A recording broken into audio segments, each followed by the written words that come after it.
Are you looking for more out of your life?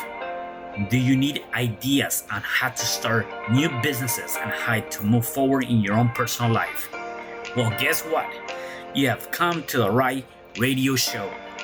At You Can Overcome Anything podcast show, you will learn and hear from many people from all walks of life who are sharing their challenges, their stories, the habits, and the mind shifts they had to overcome to become who they are today. On top, you will get a chance to connect and see how you can overcome anything by networking and learning about your next move through this radio show. I present to you our great speakers at You Can Overcome Anything podcast show with your host, Cesar Espino.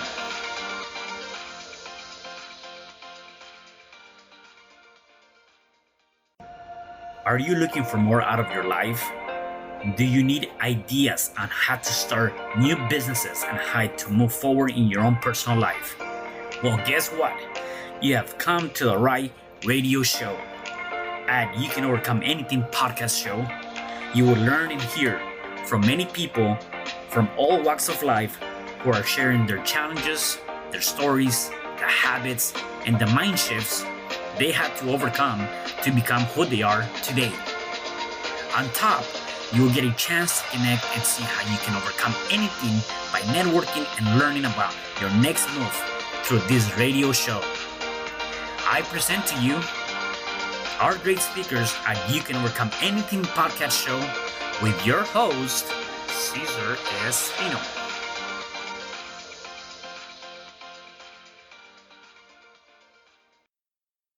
Hello there, and welcome back to another episode of You Can Overcome Anything podcast show. It is your host, Cesar Espino, and today I have a special guest. Her name is Laura Lavigne. Hey, Laura, how are you? I'm wonderful. How are you? I am doing great. Thank you for being here today. I'm excited to have a conversation with you and just kind of get to know more about you. Before we get started, though, I wanted to kind of give our listeners a little bit of your background, though we can kind of get to know you and kick it off, right? Laura was born in France, has an adulthood in the US, and is now living in Mexico. After inventing varied careers in businesses, including doing makeup for Playboy magazine and opening a French bakery when she did not know how to bake, Laura finally got brave enough to trust her core essence. 20 years ago, she became a happiness coach and has since guided thousands of people towards their true selves and happier lives. She does this using a tool that crosses her hyper creative mind, be they books, blogging, speaking on TEDx, creating the Center for Happiness, taking people on international happiness retreats, and more. She now lives in Mexico, where her core essences are everywhere and paints hearts while catching and sharing life's magic. Wow, that's amazing. And so, I definitely, something very interesting and definitely want to tap into that. Born in France, and definitely you're all the way across the world in Mexico. Before we dive into that, though, tell me a little bit about your upbringing and how was that, growing up as a kid for you?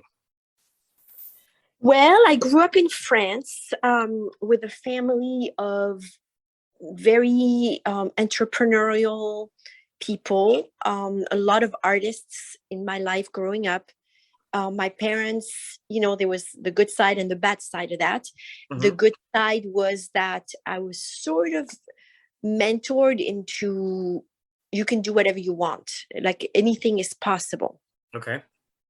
So that really influenced me a lot, even though what I think I wanted to do didn't seem to be approved of at the time, but yeah, a very wide open, artistic, creative upbringing, and a lot of freedom. Not a whole lot of well, I wouldn't say parenting, but a lot of freedom, which is can have different, can be good or bad.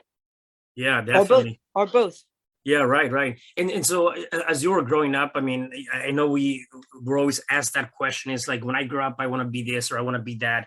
What was in your mind? Like, did you had any any specific things you wanted to be when you grew up? Well, I didn't until one day when I did. So I had never really thought about it too much, but the only examples I was given was either school teacher, because I went to school every day. So, and I Mhm. knew I was a school teacher, or sort of my parents' life and their friends' lives. And because I had seen um, it was the 70s, and there were aspects to that just didn't work for me. And so I knew I didn't want to do that. I didn't want to be a famous artist. I didn't want to be a famous actress. I didn't want to be a business person.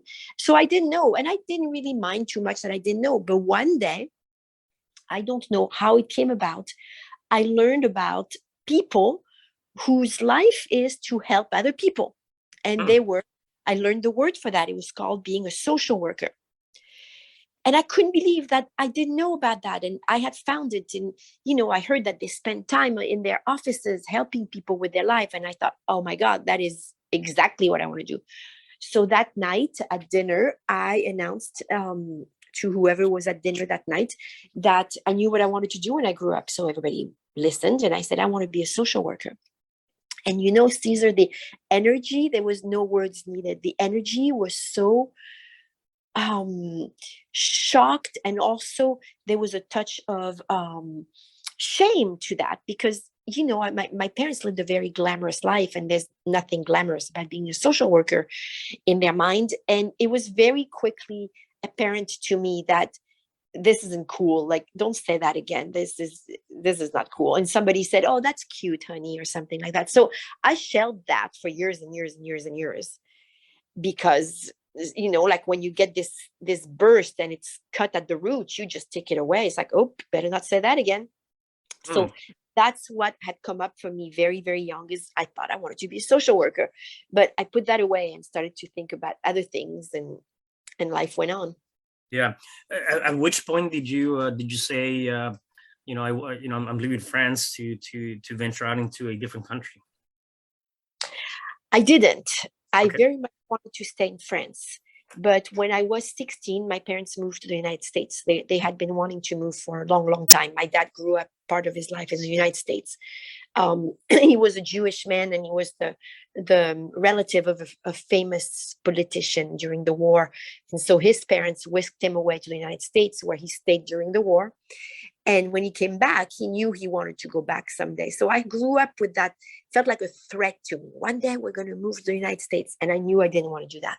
So they moved. And about a while later, I can't remember exactly how long, I went to visit them. And Mhm. I had just finished high school. And when it came time for me to go back to France, they made it really clear that I needed to stay in the States. So it wasn't a choice, but it happened. And so when I was 17, I moved from France to the States without really realizing I was moving. Yeah. I think that there's a lesson to be learned there, and I kind of want to take your take on that. I'm originally from Mexico City, and I also came to the States when I was 10 years, and I think if it was up to me, I would have never come to the States. It was more of a, obviously at 10 years old, you got to do what your parents are asking you to do, and it wasn't really my choice. And I know for me, at that age, at one point I felt like I didn't belong, and I wanted to go back to Mexico, and so on and so forth, right? And again, if I look back now, I'm glad that didn't take place. Otherwise, you and I wouldn't be having this conversation. Right. Except my I guess my thing, for those that are listening, there's always a lesson in terms of the things that happen to us, or some of the things that sometimes family members or other people have a lot of interest in you. They might do things that maybe at that moment we don't comprehend, and yet we don't Right. understand. And so, taking that from your perspective, and I don't know if it's the same for you yet, what would be a lesson there? Because I think that sometimes we gotta be in an uncomfortable place to eventually start getting comfortable again, and then uncomfortable again. And so you kind of keep growing and venturing to different things and learning different things, and realizing that there was more to it than what you thought at that moment. Was there any particular Yeah. lesson for you at that time? Well, I think it was survival. not physical survival, but emotional survival. I think one lesson for me also was to cultivate my voice, because I Mm. know that when I was told I would stay, I wasn't 10, you were 10, I was 17, Mm-hmm. but I didn't have the voice to say no. And I raised my kids with loud voices. Mm-hmm. So a lesson would be, I would have liked to have had more of a voice. In the end, I can't say, I've had a really beautiful life in the United States. I think it was more the lack of power Mm-hmm. in being made to stay than the actual being here, because I think that the United States presents more freedom of creativity that France does, I believe. Mm-hmm. And that was a good fit for me. And I created many businesses and did so many things that I don't think I could have done in France. So, it took me a while to really get the gift. I was very hurt by the way it happened. Like I didn't want to get my American citizenship, and I was a little brat about it in a way. Yeah. No, and again, it's interesting how sometimes things played out, and what's the aftermath from that perspective. So Yeah, I think yeah, it worked out the way it was supposed to. And, that's why I had my kids, and yeah, so many good things happened when I made a left turn there. yeah, definitely. And so you talked about definitely a lot of businesses, a lot of things that you did while in the States. At which point did you essentially said, uh, now you're living in Mexico? How did that played out, or what was the reason for that movement? Moving to Mexico. Yeah. I moved to Mexico a year and a half ago. I I did my life in the States. I got married. I had children. I had various businesses. Then I got divorced, and then I had some difficult financial years. And Mexico, somehow, the idea of Mexico was always in my mind. And I'd never been to Mexico. I didn't know why I had that in my mind, but it was so potent. And one day I took a road trip with my kids from the northwest of the United States all the way to San Diego. And I wanted to cross the border and go into Mexico. I just needed to do that. So we did that, and we were in Rosarito for just, an Mhm. afternoon. And crossing the border back to me was excruciating. I saw the whole line of cars up crossing the border. I just wanted to stay in Mexico. And it wasn't until maybe 5, 6 years later that I did a retreat. I lead happiness Mm. retreat in Mexico. So I was able to go to Mexico, and I knew it just felt like home. It just felt so good, but my kids were still young. So I kept coming back every year, doing retreats. And finally, 2 years ago, I knew that's it. My kids are grown. There's no reason for me. And I think what happened is the pandemic happened. Yeah. And I had a center called the Center for Happiness. I had a life, and all of that shut down, and all that was left was, well, why not now? It's the time to do it. So I prepared, and I moved. Right. What kind of retreats are you doing were you doing in Mexico? Or are you doing in Mexico? Well, I haven't done one in 2 years because the Okay. pandemic, and I'm planning one for January now. They're happiness retreats, so I've done them all over the world, and including in Mexico. And I bring a group of people together, and we spend a week together somewhere really beautiful. We eat great food, and I present them. I have a course called the happiness. I don't even remember what my course is because I haven't presented it in 2 years. It's called my essential happiness course, Yeah. and we just spend beautiful time together, a really transformative time, and people leave, and oftentimes they'll make a change when they come home, or they'll change internally. It's part vacation, part work, but really, even when they're strolling the beach, some shift happens inside of them. So I've been really, really lucky to be able to do that. It took me back to France and Italy and the Caribbean, and Mexico, many times in Mexico. Yeah. So tell me about this happiness. How did that come about, or when did you decided to kind of venture into what you're doing now, the core essences and just this program that you're offering? Where did that idea come from, or how did you get involved with that? In 2003, I got divorced in 2000, and I didn't know what I was going to do when I grew up. I had my kids. I couldn't leave where I was because their dad was there. And I didn't know what I was going to do. And one day my sister said to me, hey, you should be a life coach. You should. And I had no idea what that was. 2003, nobody was a life coach. Right. So when my kids fell asleep that night, I went to the computer, turned it on. It was a big computer then. And I read about life coaching. And I was like, it was like bringing me back to this moment at the table when I said, I'm going to be a social worker. There it was, the hip version of being a social worker, right?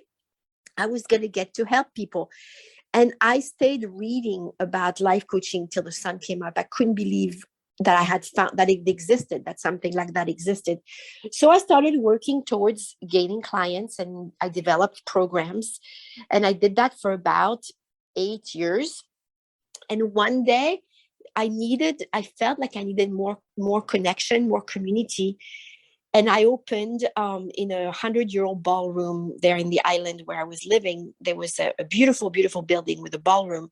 I asked if I could rent it. And I thought, I'll call it like the wellness center or something like that. And I'll do my coaching there. And I don't know what else we'll do there, but I rented it. And a friend of mine said, well, wellness center, everybody has a wellness center. If you could call it anything, what would you call it? And I said, well, I would have a happiness center, but that sounds kind of crazy. And as I heard it, I was like, that's not crazy. That's exactly what I'm going to do. So I started the Center for Happiness. And from then, things just moved on. I started the Happiness Sprinkling Project. And then this course that I had been teaching, sort of not all the way fleshed. At the time, I called it essence versus form. I got to really flesh it out and refine it, and it became the magic of essence. And I started teaching that course in my retreats and online and with people one-on-one. And I don't know where it came to me from. I even Googled it, like, where did I get that? And I couldn't find it anywhere else. I think sometimes we're the ones who are entrusted with something. And that came to me, and I've been teaching it for years and years and years. Yeah, no, that's amazing. And one thing that I see here, in kind of again going back to that happiness retreat and all the things that you've done, like kind of coming out of the pandemic, right? And obviously that was something that we all face as a society, as one unity and things like that. Except I believe that oftentimes, if you don't have something like the pandemic, people are always facing that on a day-to-day basis, and you have to sort of reinvent yourself, and you got to be able to reset yourself to be able to create something, right? And so like obviously you going through that and doing that, here one of the comments that I have from you is you can overcome not knowing what you want, and specifically going into places where you might be lost and things like that. Like, what is your advice in terms of how to find that? How do you find, I'm stuck. I don't know what I want to do. I don't know what's my next move. I probably feel like I've been accomplished or not been accomplished, and I want to be able to get out of this feeling. How do you get unstuck per se, or how do you know what might be my next step to, maybe not to get everything that I want, except my next step to make a difference in my life? Yes. I believe in the power of essence, and I'm going to tell you what I mean by that. And I think that if we can identify what our core essences are, and if we can start thinking more in essence than in form, we are going to see the things which are not of us fall away. I love this visual. When I was doing a retreat in Italy, and we went to see the statue of David and Michelangelo's work. And it was beautiful to see how, I think he even said that, you peel away what's not of you, and then appears what is of you. So in the stone, you peel away what's not of the statue, and there is the statue. And I think for us, our job is to not so much add things, but remove things. What is not of your essence? And so what I mean by essence and form, and I think we're really trained to think in form. So for instance, what you want to do when you grow up. Well, I want to be a vet, or I want to be a social worker, or I want to be an artist. These are almost forms. Or if I said to you, what would you like to buy in this furniture store? And you said to me, oh, I'd really love, sorry, it's going to get loud. They're selling shrimp right as they pass by. You love that, don't you? Yeah. um, so you said to me, Laura, I really want a brown leather couch, a big brown leather couch. Well, that doesn't tell me or you really exactly what it is that you want, because you've talked to me in form. A form is something you can touch or you can buy. But if I ask you questions like, so when you have this couch, Caesar, what is it going to do for you? Or how is it going to make you feel? And I do what I call the essence extracting process. I'm going to get you to tell me what it is you want, really. Maybe you want comfort. Maybe you want status. Maybe you want community. Maybe you want, you may want 5 different things. There's 5 different things, or 10 that you may want from that couch. But until we identify what is the essence of your desire, neither you nor I really know what it is you want. And that happens with businesses and relationships and travels and education. And until we start talking about essence, we're chasing the form. And it's delicious to chase something, like if you finally have a feeling like, yes, I want my law degree. Boom. Now you have a goal. Or I want my trip to Africa, or I want 3 cats, or I want to get married. I think as humans, we get really motivated by having identified what we want, and now we're going to go get it. And it's like scratching an itch. Except that if that desire is form-based, it's very possible that once we get it, whether it takes 10 minutes because we wanted to go drink a Coke, or it takes 8 years because we wanted to become a doctor, if we haven't been essence-based about the choice, we are very likely to get disappointed and then depressed. And then we might have guilt for all the times we've wasted. And there's an emptiness that happens because we did not make a choice that was essence-based. We pursued a form.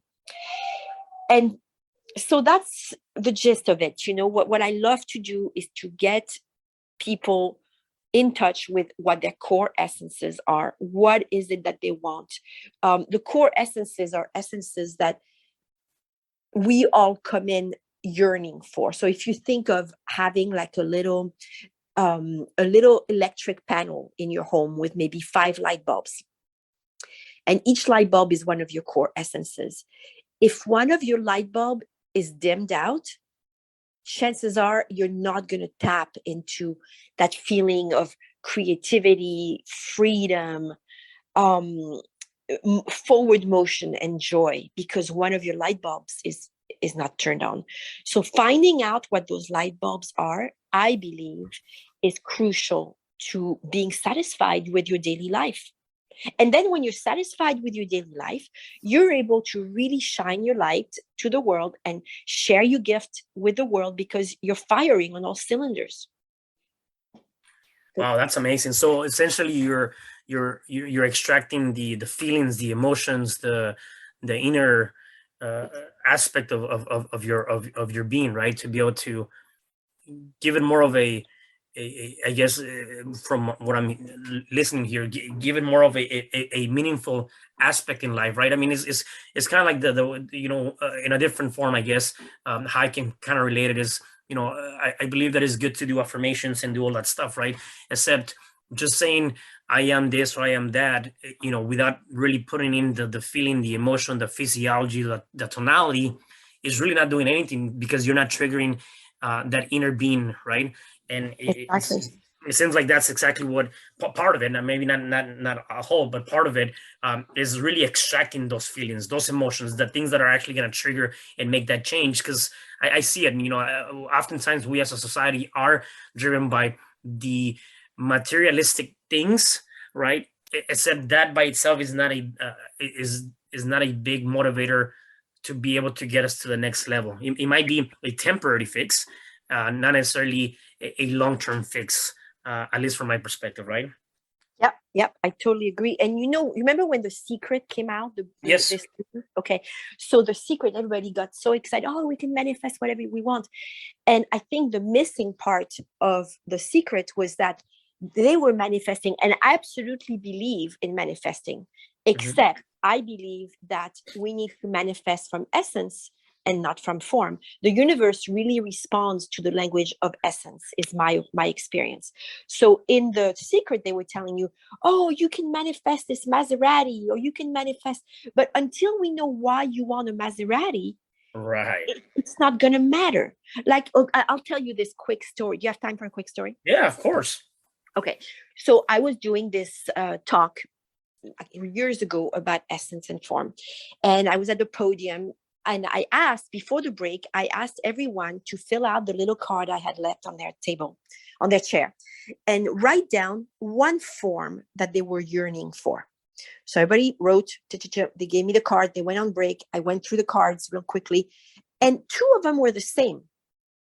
And I was really intrigued because the thing they had written on the card was a villa in Tuscany. And I thought, do they know each other? This is kind Yeah. of interesting. But the movie Under the Tuscan Sun had just come out, so maybe they watched it. I don't know. So when everybody came back, I said, I have two cards here, and I'd like to see who it is that wrote a villa in Tuscany. So two women stepped forward. And one was Jane, I think, and the other one was Amy. And I did this process that I do called essence extracting on Mhm. each one, because I wanted to know, what is it you want? Why do you want a house in Tuscany? And what we got to, and I'm not going to put you through the whole process right now, is that they wanted pretty much opposite things. One of them wanted a villa in Tuscany so she could invite all her friends and have beautiful meals with laughter and conviviality and togetherness and community. The other one wanted a villa in Tuscany so she could write a book and gain her self-esteem back after a very difficult divorce. And she wanted to be left alone. But it was wonderful because I was thinking, imagine if these two women had met during the break for some reason in the bathroom or something, and they said, hey, what did you write on the card? Oh, I wrote, I want a villa in Tuscany. Oh my God, me too. That's incredible. Let's before we get back to the class, let's see if we can book an Airbnb for, in 6 months, we'll both go to Tuscany together. And then they would get there, and they would be miserable if they didn't kill each other, because even though the form was the same, the essence was not just different, but it was completely opposite. And I think we go through that with marriages, Mhm. dating, business. So many times we think, oh my God, you're my soulmate. You like to read Victor Hugo. Well, all of that is superficial and is not going to work unless we know what the essence is. And it doesn't mean that they couldn't have worked it out, but they would have had to know that. Like, they would have had to have the discussion about, what is this going to do for you? Tell me more about this villa in Tuscany. What is the feeling you're actually yearning for? Right. Yeah.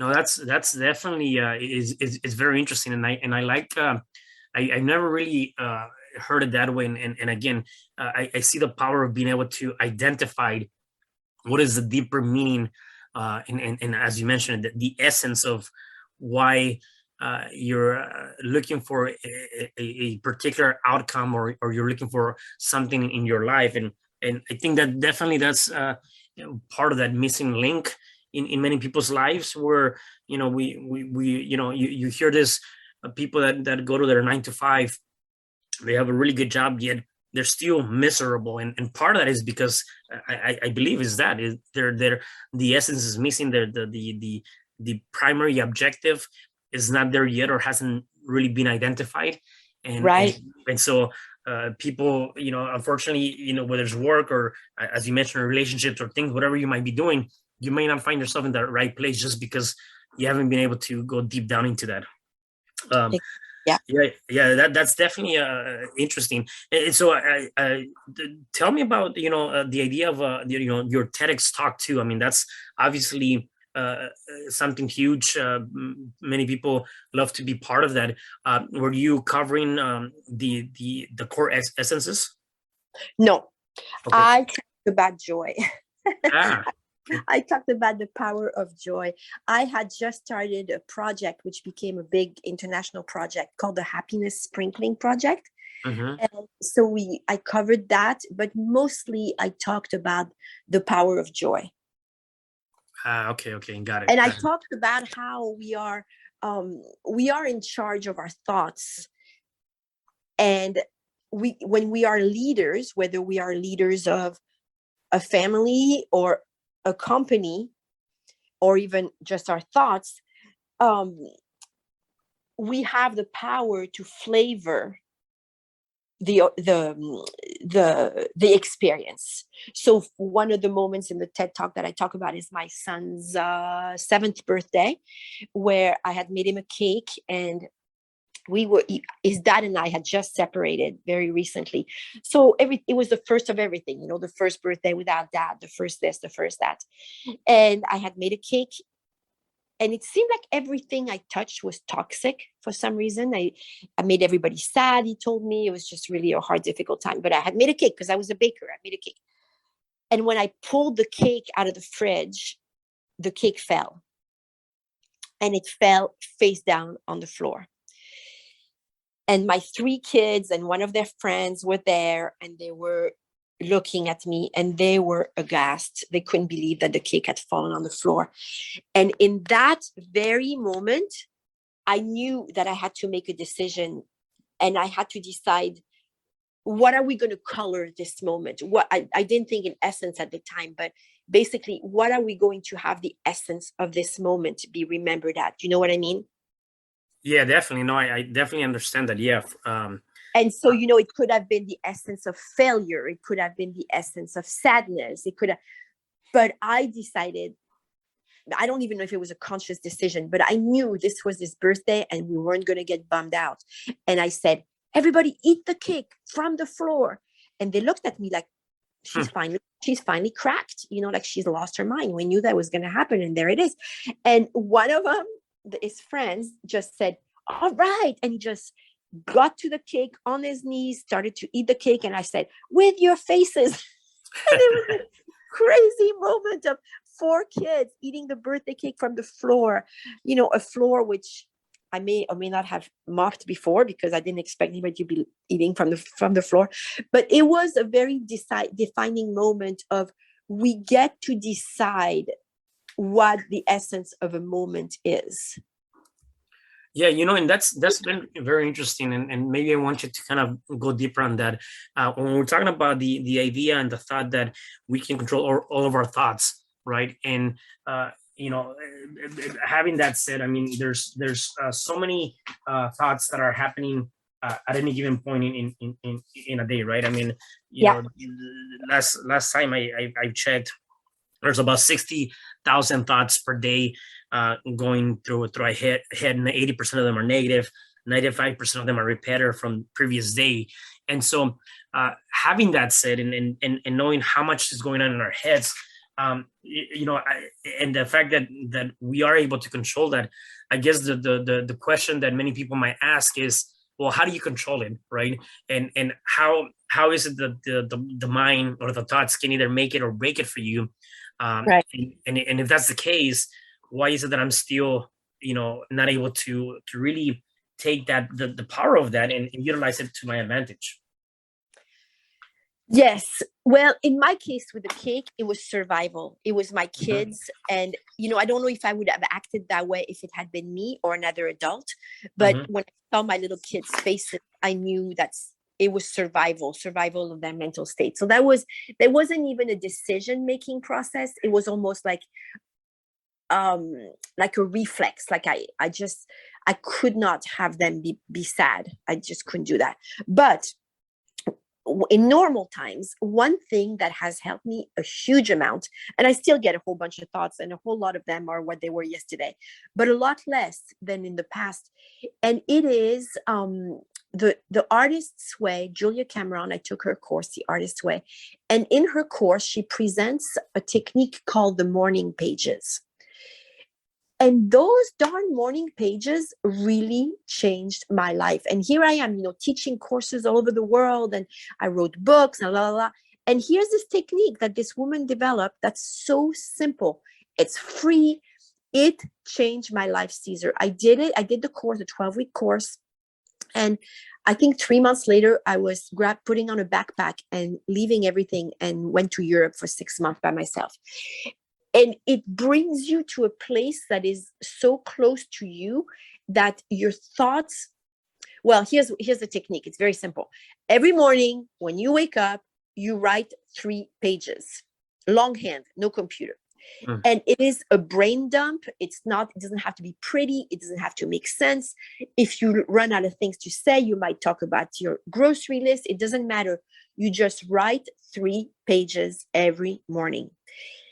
And one thing that it does is you dump a whole bunch of thoughts on there. And these thoughts, because they've had a place to be, are much less likely to come bug you during the day. And if they do, they will have less intensity because, hey, you already wrote about them 2 hours ago. And she's brilliant. It is a technique that's incredible. When I do my retreats, the first thing we do on the introduction day is, here's a notebook. Every morning before you come downstairs, you do your 3 pages. And a lot of people just keep doing them forever and ever and ever.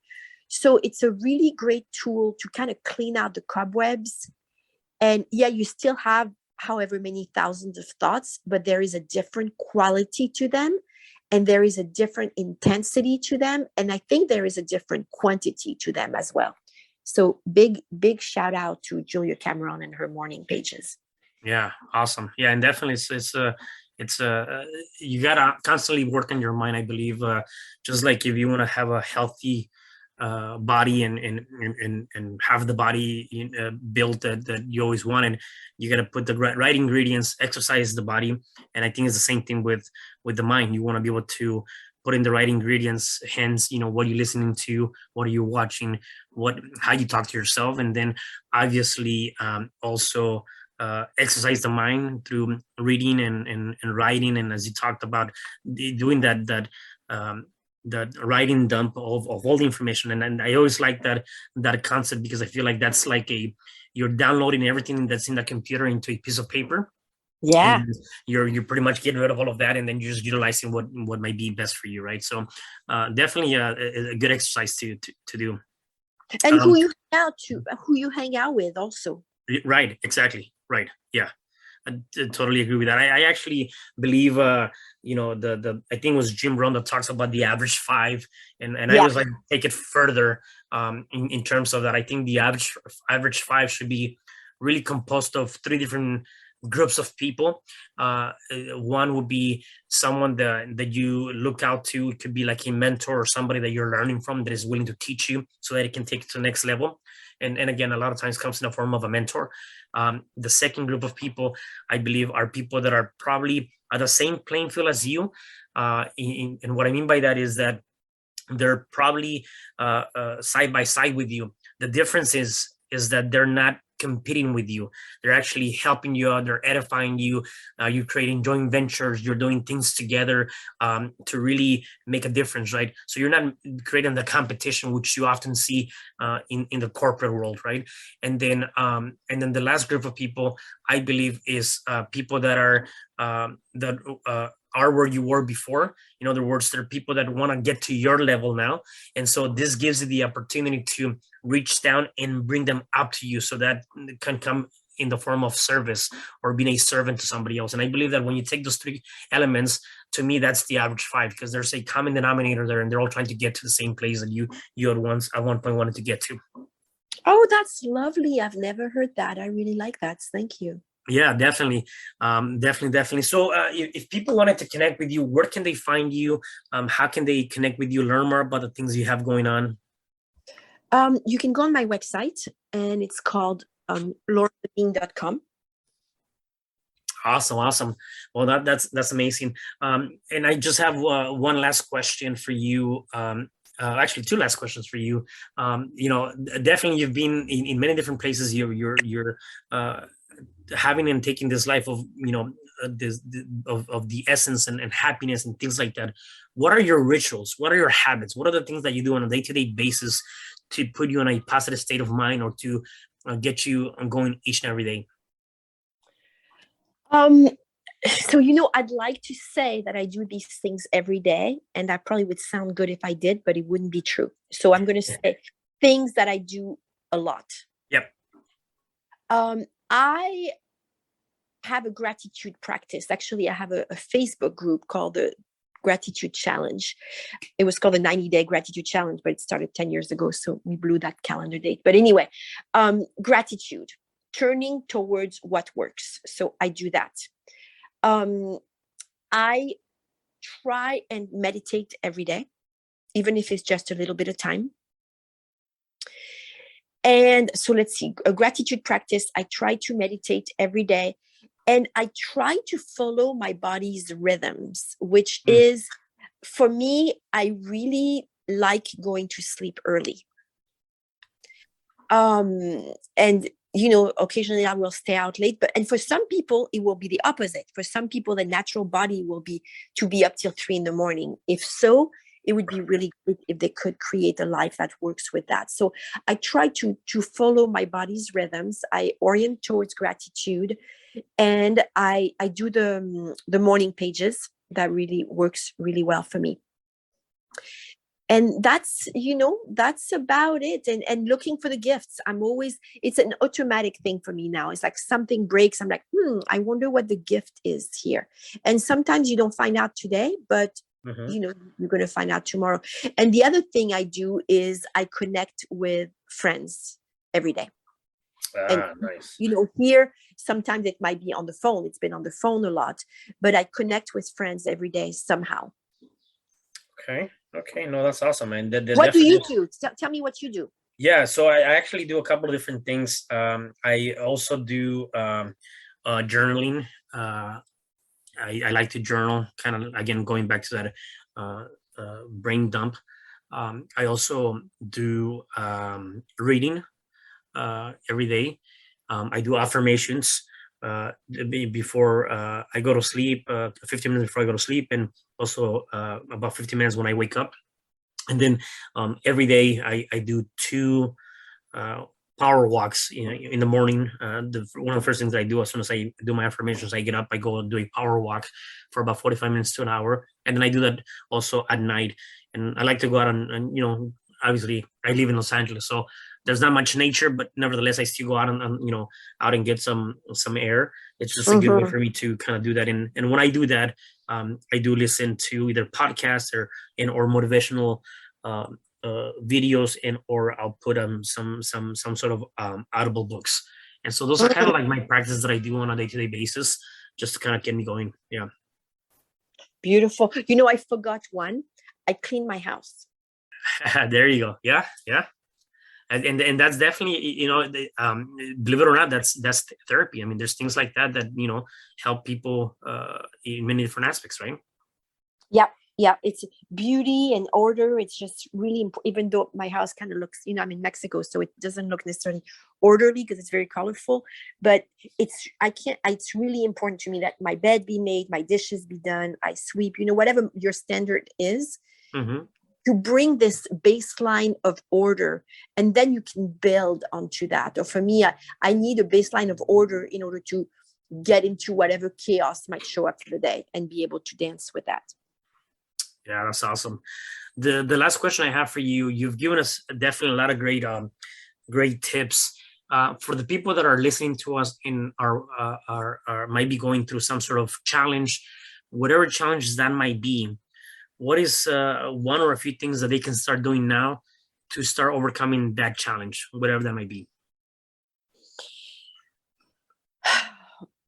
It might be, what can they stop doing? So I think I start looking at what can you stop doing. That would be my first thought. And I think usually when we ask ourselves that, we know right away the answer. And if you can't stop doing it, I would say, gentleness to me is huge. I'm not Tony Robbins. I'm not the kind of coach that I am. I'm very, I think I'm very effective, but I'm also very gentle. So I would say, what is something you can stop doing, or what is something you can do less of? That would be my first question to them. And then I would say, what can you do today to bring more pleasure to your life? And sometimes it can be something like, this wall that you have in your living room. How cool would it be if for a while it was turquoise? Or what if these sheets that have been bugging you and you've had for 10 years, what if you went out and bought a new set of sheets? There's just something about making small changes that please us. And I don't mean, go out and buy a brand new car. I just mean, look around at the snags. What are the things in your daily life that irritate you just a little bit? And can you fix those snags? Because when your environment supports you better and better, your inner terrain becomes more and more soothed and ready to address the bigger things. So what can you do less of, and what could you do that would make your day sweeter? Wow, that's amazing. Definitely, I never thought about that, and you're right. I mean, sometimes we're so busy of doing more. Except there's things that might be really not contributing to our growth on a day-to-day basis, and so we got to look at what are the things that we can drop and do less of, that we can Yes. open up more space to do the things that do matter, right? Yes. And who is it that you spend time with, either in real life or on the phone or online or even on TV, that brings you down a little bit? When you leave that person or that event, you don't feel quite as high as when you entered. Let go of that, or do less of that. It's become like a detective and pay attention to what really turns you on, lights you up, soothes you even. What is it that soothes you? Do more of that. What is it that brings you down? Do less of it. Mm, yeah. And little by little, it's like your whole terrain changes because you've made these tiny changes, and then you're more ready to tackle the bigger things. Yeah, no, definitely. Thank you for that. I love that. I definitely love that. Well, Laura, thank you for being here on the show. Really appreciate having you. And before I let you go, is there anything else that you want to share with us? I want to share that we're all tender, and we're all in some way fragile in some area of our life. And so, let's be gentle with each other. So I want to, and with ourselves, I want to say that. And the other thing I want to say is, for whoever wants to go on my website, check out the Happiness Sprinkling Project. We haven't talked about it and we don't have time to talk about it, but it is something that you may really, really love doing in your community. And I've seen lives change from that action. It's a way to contribute to your community and to contribute to your inner joy. And it's something that you may really want to consider and play with. And it's not something that costs much money or anything, but it makes a big impact on you and your community. But mostly be gentle, and ask that others be gentle with you.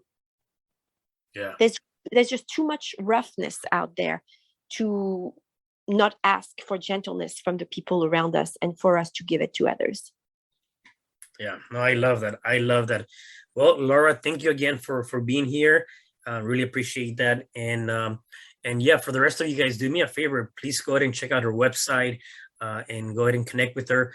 And do me a favor, please share this podcast, this message, because definitely someone needs to hear this. And I will see you guys at the next episode of You Can Overcome Anything podcast show. Goodbye. Thanks a lot, Cesar. Thanks a Thank lot. you. Yep. Bye. Hi, I'm Cesar Espino, real estate investor, business coach, and consultant, and author of the book, You Can Overcome Anything, Even When the World Says No. My number is 424-501-6046. In my book, I talk about making the necessary changes to shift your mind for prosperity and certainty. Pick up your copy at Amazon. I also love helping families with their real estate and can purchase your house fast and all cash. Follow me on Instagram, Facebook, and LinkedIn. My number is 424-501-6046. Thank you for having me today. I am so glad you've tuned into this podcast. You can find me at your favorite podcast platform where you can like, subscribe, comment, and share. And to learn more about myself, my services, you can find me at www.cesarrespino.com, or you can also find me at your social media. Thanks for joining me, and I am looking forward to having you at the next episode. And know you truly can overcome anything. Hi, I'm Cesar Espino, real estate investor, business coach, and consultant, and author of the book, You Can Overcome Anything, Even When the World Says No. My number is 424-501-6046. In my book, I talk about making the necessary changes to shift your mind for prosperity and certainty. Pick up your copy at Amazon. I also love helping families with their real estate and can purchase your house fast and all cash. Follow me on Instagram, Facebook, and LinkedIn. My number is 424-501-6046. Thank you for having me today. I am so glad you've tuned into this podcast. You can find me at your favorite podcast platform where you can like, subscribe, comment, and share. And to learn more about myself, my services, you can find me at www.cesarrespino.com, or you can also find me at your social media. Thanks for joining me, and I am looking forward to having you at the next episode. And know you truly can overcome anything.